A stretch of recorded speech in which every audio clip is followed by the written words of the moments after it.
మా అన్న వచ్చేసి ట్రైన్ లో లగేజ్ లో పెట్టే కాడ అనుకున్నాడు. ఒక్కొక్క వ్యూ మాత్రం అద్దరిపోయింది భయ. హలో గైస్, 50,000 సబ్స్క్రైబర్స్ లో డే 118. ఇప్పుడే అందరం కలిసి లేచినాము. నిన్నటి వ్లాగ్ లో చూసే ఉంటారు మేము వేడికెళ్తున్నాము. పొద్దుగానే వ్యూ చూడండి వేరే లెవెల్ కనిపిస్తుంది. ఇంకా ట్రైన్ వెళ్తుంటే స్కై మాత్రం వేరే లెవెల్ కనిపిస్తుంది ఎర్రగా. మా అన్న చూడండి ఎక్కడ పండుకున్నాడు, లగేజ్ పెట్టే కాడ. నైట్ కింద ప్లేస్ లేకుండే అందుకే పైన పండుకున్నాడు. ఇంకా వెళ్తుంటే మధ్యలో బ్రిడ్జ్ అయితే కనిపించింది. ఇలాంటి లొకేషన్ లకైనా ఒక లైక్ అయితే కొట్టేసాలి మీరు. మా అన్న వచ్చేసి ట్రైన్ బయట వచ్చేసి చూస్తున్నాడు. ఇంకా తర్వాత అందరం కలిసి సీట్ లో కూర్చున్నాము. ఇంకా బయట వ్యూ ఎంజాయ్ చేసుకుంటా పోతున్నాము. ఇంకా ఇప్పుడు మీకు చూపిస్తాను.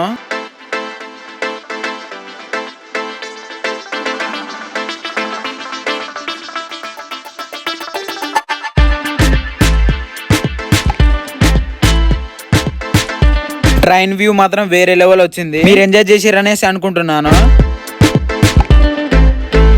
పరశురామ్ భయ్య అయితే ట్రైన్ నుండి స్లో మోషన్ వీడియోస్ తీసుకుంటున్నాడు. ప్లీజ్ ఈ వీడియోకి 1K లైక్స్ అయితే కంప్లీట్ చేయండి. రేపటి బ్లాగ్ లో పెద్ద పెద్ద కొండలు అయితే చూపిస్తాను. మన ఛానల్ ని సబ్స్క్రైబ్ చేసుకోండి.